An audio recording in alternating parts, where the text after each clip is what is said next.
ఏం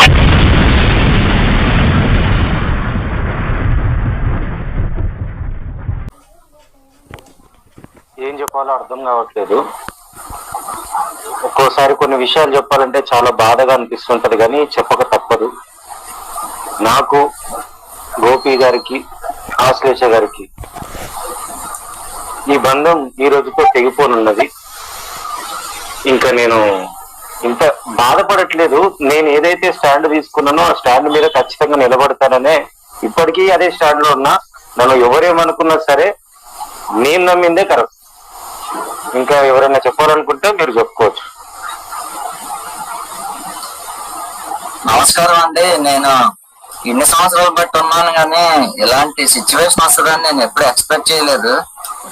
ఇది చాలా చాలా టూ మచ్ అయిన విషయం. ఏం మాట్లాడాలో అందరూ పెద్దవాళ్ళు, మన వాళ్ళు అందరూ ఏం మాట్లాడాలో నాకు కూడా ఏం అర్థం కావట్లేదు. వాళ్ళు ఏదో చెప్తే ఇదేదో తేలిపోయి మంచిగా మనం అయిపోతే ముందు నుంచి ఉన్నట్టు చాలా మంచిది. అది జరగదు. జరగకపోతే ఎలాగా? అలా జరగకపోతే ఎలాగో నాకు మాటలు లేవు. అలా కాదు, మాటలు లేవంటే సెట్ చేసుకుంటే అయిపోద్ది కదా. ఇప్పుడు మీ దగ్గర ఉన్న సాక్ష్యాలు అనుకున్నారు. తప్పు సాక్ష్యాలు అందరి దగ్గర ఉంటాయి. అది ఎవడైనా కాదు. ఈడ హలో అభిమన్యు, ఆగాలి కొంచెం, నువ్వు ఆగాలి. నన్ను కూడా మాట్లాడినేయండి. ఇప్పుడు నువ్వు మాట్లాడితే నా లైవ్ కి వచ్చి నేనేం చేయాలి? నేను కూడా మాట్లాడియాలి. ఇప్పుడు మా మధ్య చిన్న చిన్న విభేదాలు, ఇది పెద్దదేనండి, చిన్నదేం కాదు. విభేదాలు వచ్చినాయండి. దాన్ని పరిష్కరించాలా లేదా అనేది మన అందరూ వచ్చారు మన ప్యానల్కి. అంటే మన పెద్దలంతా వచ్చారు.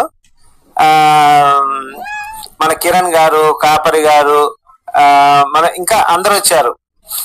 వీళ్ళు ఏమన్నా దీన్ని పరిష్కరించే అవకాశం ఉందా అని మేము ఈ సభ కొద్దిగా అయినా లేదన్నా. నాకు కూడా పిలవడానికి నీకు అర్హత లేదు. నా ఆడియో కాల్స్ నువ్వెట్లింటావన్నా?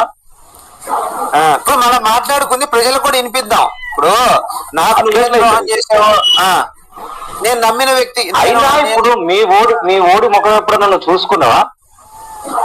అసలు నెంబర్ 1 క్యాండిడేట్ బొంగు నెంబర్ 1 క్యాండిడేట్. ఆడి మొహం ఎప్పుడన్నా సర్దంలో చూసుకో. పోయి వాడిని నమ్ముకున్నావు నువ్వు. మా ఓడు యేసు రాజ్యం కోసం జైలుకు సైతం పోయి వచ్చిండు. సరే, ఇప్పుడు ఆశ్లేష గారు కూడా ఉన్నాడు. ఆయన కూడా ఆయన అభిప్రాయం చెప్పనేయండి. ఇప్పుడు మీరు అసలు ఏతంతున్నారు? మీకు మీరు ఇద్దరు తోపులు తురుము అనుకుంటున్నారండి, ఇద్దరు కూడా. అది నేను ఒప్పుకోను. అసలు ఇప్పుడు మేము తోపని మా సర్టిఫికేట్ జనాలు ఇచ్చారండి. మీరు తోపు ఎలా అవుతారండి? ఇచ్చారండి సర్టిఫికేట్. మీ ఓడు 5 రోడ్ల మీద తిరగడానికి భయపడతాడు. మా ఓడైతే ఎక్కడికంటే అక్కడికి రాగలుగుతాడు, తెలుసా? మీ ఓడు అసలు దద్దమ్మ ఊరుకోను. అసలు ఏం మాట్లాడుతున్నావు? మా వాడు తోపు. అసలు మా వాడు తోపు కాబట్టి మేము బొంగు చూసుకోలేక పక్కింటోడిని తీసుకొచ్చి రోజు వాడుకుంటుంటాడు. దరిద్రపు మొండా కొడుకు. వాడిని అసలు ఎట్లా సపోర్ట్ చేస్తాడు?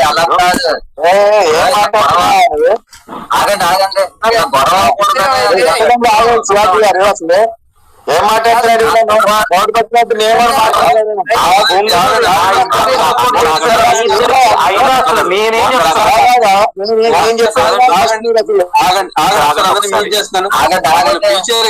మధ్యవర్తులుగా పిలిచారు కదా మమ్మల్ని, మీరు కొట్టేసుకుంటే ఎందుకు వెళ్ళిపోమంటారా మమ్మల్ని?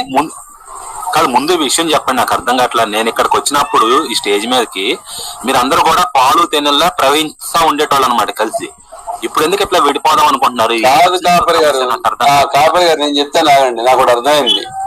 వీళ్ళు ఏమనుకుంటున్నారంటే గొప్ప గొప్ప దైవజనుల మధ్య తగులు వచ్చేస్తున్నాయి, మేము మామూలు జల్లు మా మధ్య తగులు రావడం తప్పేందని చెప్పి కొట్టేసుకుంటున్నారు వీళ్ళు. తప్పు నాది కాదండి. నేను మా VKR కి సపోర్ట్ చేయడంలో తప్పు లేదు. లంగ పనులు అందరు చేస్తారండి, దొంగ పనులు అందరు చేస్తారు. వైనాట్ 178 అంటున్నాను నేను. శుద్ధ పూసలు అయినట్టు ఆ అజయ్ బాబు గారు ఎప్పుడు చూసినా కూడా ఖమ్మం చౌరస్తాలో అడుక్క తినే వాళ్ళ దగ్గర నాక్క తింటా ఉంటాడు. దొంగ నా కొడుకు ఆయన సపోర్ట్ చేస్తాడు. ఈయన వైజాగ్ లా సపోర్ట్ చేయడానికి ఆశ్లేష గారు